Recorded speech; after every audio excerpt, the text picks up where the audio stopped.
ಸಿಂಹರಾಶಿ. ಈ ಸಿಂಹರಾಶಿಯವರಿಗೆ ಈ ವರ್ಷ ಗುರುವು ನಿಮಗೆ ದಶಮ ಸ್ಥಾನದಲ್ಲಿ ಈಗಾಗಲೇ ಸಂಚಾರವನ್ನು ಮಾಡ್ತಾ ಇದ್ದಾನೆ. ಎಷ್ಟೇ ಕಷ್ಟಪಟ್ಟರು ಇಷ್ಟೇ ಜೀವನ ಅಂತಕ್ಕಂಥದ್ದನ್ನು ಯೋಚನೆಯನ್ನು ಮಾಡ್ತಾ ಇದ್ದೀರಾ. ಯಾಕೆಂದರೆ ಸಪ್ತಮ ಸ್ಥಾನದಲ್ಲಿ ಶನಿ ಒಂದು ಕಡೆ, ಗುರುವೂ ಕೂಡ ನಿಮಗೆ ಕರ್ಮಸ್ಥಾನ, ಗುರು ಬಲವೂ ಕೂಡ ಕಮ್ಮಿ, ಇನ್ನೊಂದು ಕಡೆ ಶನಿಯ ಬಲವೂ ಕೂಡ ಕಮ್ಮಿ. ಶನಿ ಬಲ ಗುರುಬಲ ಅಂತಕ್ಕಂಥದ್ದು ಒಬ್ಬ ಮನುಷ್ಯನಿಗೆ ಅತ್ಯವಶ್ಯಕ. ಆದರೆ ಏಕಾದಶ ಸ್ಥಾನಕ್ಕೆ ಗುರು ಮೇ 14ರ ನಂತರ ಬರ್ತಾರೆ. ಏಕಾದಶ ಸ್ಥಾನದಲ್ಲಿ ನಾವು ನವಗ್ರಹ ಮಂತ್ರವನ್ನು ಹೇಳಬೇಕಾದ್ರೆ, ಸಂಕಲ್ಪವನ್ನು ಮಾಡಬೇಕಾದ್ರೆ ಹೇಳ್ತೇವೆ, ಆದಿತ್ಯಾನಾಂ ನವಾನಾಂ ಗ್ರಹಾಣಾಂ ಅತಿ ಶೀಘ್ರ ಏಕಾದಶ ಸ್ಥಾನೇಶು ಶುಭ ಫಲ ಅವಾಪ್ಯರ್ಥಂ.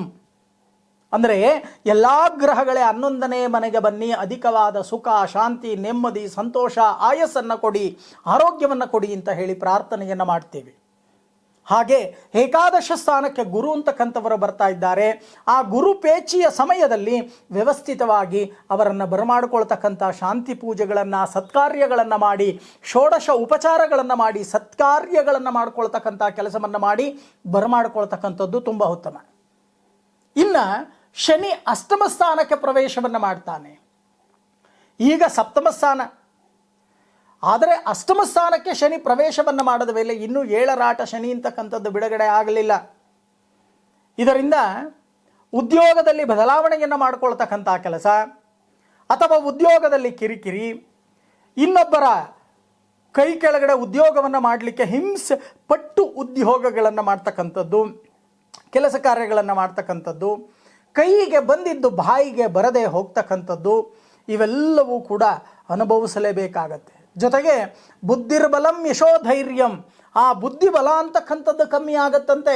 ಶನಿ ಅಷ್ಟಮ ಸ್ಥಾನಕ್ಕೆ ಬಂದಾಗ ಬುದ್ಧಿ ಬಲ ಕಮ್ಮಿಯಾಗಿ ಯಶೋಧೈರ್ಯವನ್ನು ಕಳ್ಕೊಂಡ್ಬಿಡ್ತೀರಾ. ಯಶಸ್ಸು ಪಡಿತಕ್ಕಂಥ ಒಂದು ಧೈರ್ಯ ಅಂತಕ್ಕಂಥದ್ದು ನಿಮಗಿರಲ್ಲ. ಚಂಚಲತೆ ಅಂತಕ್ಕಂಥದ್ದಾಗತ್ತೆ. ಯಾವಾಗ ಚಂಚಲತೆ ಅಂತಕ್ಕಂಥದ್ದು ಆಗುತ್ತೋ ಇನ್ನೆಲ್ಲಿ ಯಶಸ್ಸು ಅಂತಕ್ಕಂಥದ್ದು ನಿಮಗೆ ಲಭ್ಯವಾಗುತ್ತೆ. ಯೋಚನೆಯನ್ನು ಮಾಡಿ. ಅದಕ್ಕೆ ಹೇಳ್ತಕ್ಕಂಥದ್ದು, ಶನಿಗೆ ಅಧಿದೇವತೆಯಾಗಿರ್ತಕ್ಕಂಥವರು ಯಾರು? ಆಂಜನೇಯ.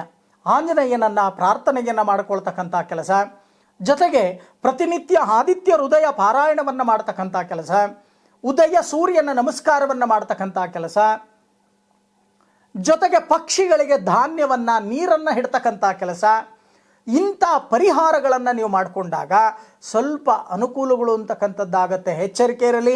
ಯಾರು ಸೂರ್ಯ ಉದಯದ ನಂತರ ನಿದ್ರೆಯನ್ನು ಮಾಡ್ತಾರೋ ಸಿಂಹರಾಶಿಯವರು, ಅವರಿಗೆ ಆಪತ್ತುಗಳು ಕಟ್ಟಿಟ್ಟ ಬುತ್ತಿ, ಅಪಘಾತಗಳು ಕಟ್ಟಿಟ್ಟ ಬುತ್ತಿ, ಮಾನಸಿಕ ವೇದನೆಗಳು ಕಟ್ಟಿಟ್ಟ ಬುತ್ತಿ. ಹಾಗಾಗಿ ನಿಮ್ಮ ಬುದ್ಧಿಯನ್ನು ನಿಮ್ಮ ಕೈಯಲ್ಲಿ ಇಟ್ಕೊಂಡು ಈ ಒಂದು 2025 ಆದಷ್ಟು ಜಾಗೃತೆಯಿಂದ ಈ ಒಂದು ವರ್ಷದ ದಿನಗಳನ್ನು ಕಳೀತಕ್ಕಂಥ ಕೆಲಸವನ್ನು ಮಾಡಿ. ಜೊತೆಗೆ ವಿಜಯ ದಶಮಿಯ ದಿನ ಬನ್ನಿ ಪೂಜೆಯನ್ನು ಮಾಡ್ತಕ್ಕಂಥದ್ದನ್ನು ಮರಿಬೇಡಿ.